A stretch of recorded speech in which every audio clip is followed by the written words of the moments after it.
అందరికీ నమస్కారం. Welcome to our channel. Video చూసే ముందు శ్రీమాత్రే నమః అని కామెంట్ చేసి వీడియోని లైక్ చేయండి. రేపే వైశాఖ శనివారం వెంకటేశ్వర స్వామి పూజ ఎలా చేసుకోవాలి?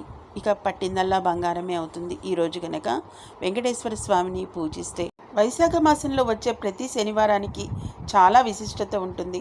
ఈ నెల మే 3వ తేదీన వైశాఖ మాసంలోని మొదటి శనివారం వచ్చింది. ఈ నెలలో వచ్చే ప్రతి శనివారం రోజున క్రమం తప్పకుండా వెంకటేశ్వర స్వామిని పూజిస్తే ఈ సంవత్సరమంతా ఎలాంటి కష్టాలు లేకుండా ఆయురారోగ్యాలతో అష్టైశ్వర్యాలతో జీవిస్తారు. వైశాఖంలో శనివారాల్లో వెంకటేశ్వర స్వామి పూజిస్తే విపరీతమైన ధనయోగం కలుగుతుంది. వైశాఖ శనివారాల్లో వెంకటేశ్వర స్వామిని ఎలా పూజించాలి, ఏ నియమాలు పాటించాలి అనే విషయాల గురించి మనం ఈ వీడియోలో తెలుసుకుందాం. కాబట్టి ముందుగా ఈ వీడియోకి ఒక లైక్ చేసి మన ఛానల్ని సబ్స్క్రైబ్ చేసుకోండి. నెల మే 3వ తేదీన వైశాఖ మొదటి శనివారం వచ్చింది. ఈ శనివారం రోజున తప్పనిసరిగా వెంకటేశ్వర స్వామిని పూజించండి. జన్మజన్మల అదృష్టాన్ని పొందవచ్చు. వైశాఖ శనివారంలో ఇంట్లో పూజ చేసేవారు తెల్లవారుజామున నిద్రలేచి చక్కగా తలస్నానం చేసి ఇల్లంతా శుభ్రం చేసుకొని ఇంట్లో వెంకటేశ్వర స్వామిని పూజించాలి. ఈ వైశాఖ శనివారాల్లో తప్పనిసరిగా ఇల్లంతా పసుపు నీళ్లు చిలకరించాలి. పసుపు చాలా శుభసూచకం కాబట్టి ఇంట్లో పసుపు నీళ్లు చిలకరిస్తే మీ ఇంటికున్న అష్టదరిద్రాలు తొలగిపోయి మీ కుటుంబానికి అష్టైశ్వర్యాలు చేకూరుతాయి. ప్రతి శనివారం రోజున తప్పనిసరిగా పూజ గదిని శుభ్రం చేసుకోవాలి. దేవుని పటాలకు పసుపు రాసి కుంకుమ బొట్లు పెట్టుకోవాలి. పూజ గదిలో ఉన్న వెంకటేశ్వర స్వామి చిత్రపటాన్ని విశేషంగా అలంకరించుకోవాలి. పుష్పాలతో స్వామివారిని అలంకరించుకొని వెంకటేశ్వర స్వామి పటానికి తులసిమాలను సమర్పించండి. తులసిమాల వేయలేని వారు పూజ గదిలో కొన్ని తులసి దళాలను పెట్టుకోండి. వైశాఖ శనివారం పూజలో తప్పనిసరిగా తులసి దళాలు ఉండాలి. వెంకటేశ్వర స్వామి పూజలో తులసి ఆకులు లేకపోతే ఆ పూజ అసంపూర్ణమని వేద పండితులు చెబుతున్నారు. వైశాఖ మాసంలో వచ్చే ప్రతి శనివారం రోజున స్వామివారు వైకుంఠం నుండి భూమిపైకి దిగివచ్చి తన భక్తులను దీవిస్తారట.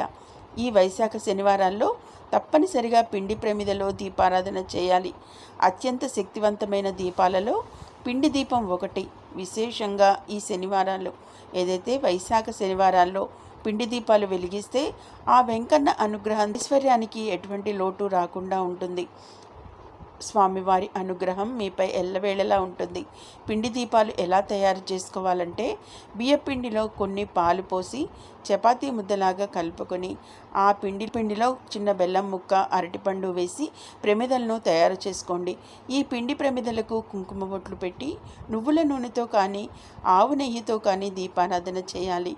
2 పిండి దీపాలు తయారు చేసుకొని ఒక్కో దీపంలో 7 ఒత్తులను ఒకటిగా వేసి పిండి దీపాన్ని వెలిగించాలి.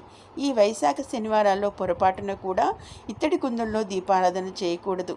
వైశాఖ శనివారాల్లో దీపారాధన చేసేటప్పుడు మీ పూజ గదిలో ఖచ్చితంగా రాగి చెంబును పెట్టుకోవాలి. రాగి చెంబు నిండా నీళ్లు పోసి అందులో 2 తులసి ఆకులను వేసి స్వామివారి ముందు పెట్టుకోవాలి. పూజ పూర్తయిన తర్వాత ఈ రాగి చెంబులో ఉన్న నీటిని తీర్థంలాగా స్వీకరించాలి. ఇక స్వామివారికి పూజలో నైవేద్యంగా మామిడి పండ్లను సమర్పించాలి. మామిడి పండ్లను నివేదించలేని వారు ఒక చిన్న బెల్లం ముక్కను నివేదించండి.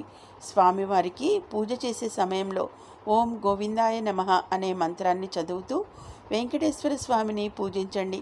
చివరిగా స్వామివారికి హారతికి ఇచ్చి 5 ప్రదక్షిణాలు చేసి ఒక కొబ్బరికాయను పగలగొట్టి వెంకటేశ్వర స్వామికి నమస్కారం చేసుకోండి. ఇంట్లో పూజ పూర్తయిన తర్వాత ఇల్లంతా తప్పనిసరిగా ధూపం వేయాలి. శనివారం రోజున ఇంట్లో ధూపం వేస్తే మీ ఇంటికి చాలా మంచి జరుగుతుంది. ఈ వైశాఖ శనివారం రోజున ఈ విధంగా వెంకటేశ్వర స్వామిని పూజిస్తే మీ ఇంటి ధన ప్రవాహం పెరిగి అష్టైశ్వర్యాలతో జీవిస్తారు. ఈ వైశాఖ శనివారాల్లో ఏది చేసినా చేయకపోయినా రావి చెట్టును మాత్రం తప్పనిసరిగా పూజించండి. వైశాఖ శనివారం రోజున రావి చెట్టుకు నీళ్లు పోసి రావి చెట్టుకు ప్రదక్షిణాలు చేస్తే జాతక దోషాలన్నీ తొలగిపోతాయి. అలాగే కోరిన కోరికలన్నీ తక్షణమే నెరవేరుతాయి. విశేషంగా ఈ శనివారం రోజున రావి చెట్టు నీడలో నిలబడితే చాలు, తెలియక చేసిన పాపాలన్నీ తొలగిపోతాయి.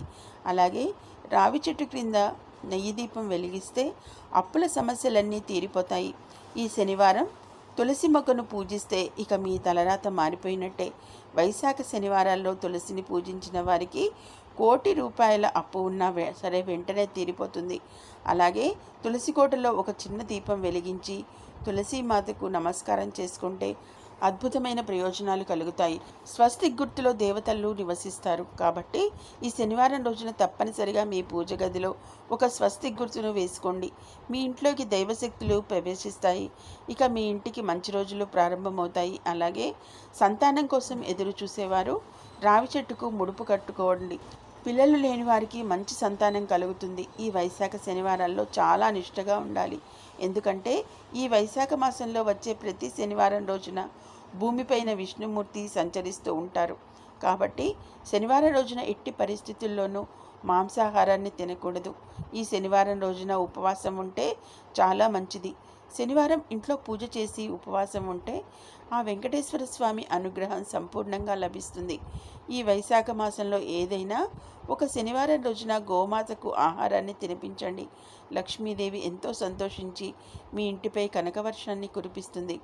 అలాగే తమలపాకులు లక్ష్మీదేవిని ఆహ్వానిస్తాయి. కాబట్టి ఈ వైశాఖ శనివారాల్లో తప్పనిసరిగా మీ ఇంటి గుమ్మానికి తమలపాకులను కట్టుకోండి. మీ ఇంట్లో లక్ష్మీదేవి తిష్ట వేసుకుని కూర్చుంటుంది. ఈ వైశాఖ శనివారాల్లో ఏదైనా విష్ణు దేవాలయానికి వెళ్ళి ధ్వజస్తంభం చుట్టూ ప్రదర్శనలు చేస్తే విపరీతమైన అదృష్టం కలుగుతుంది. శనివారం పొరపాటున కూడా నూనె కొనకూడదు. శనివారం నూనె కొంటే అప్పుల సమస్యలు విపరీతంగా పెరిగిపోతాయి.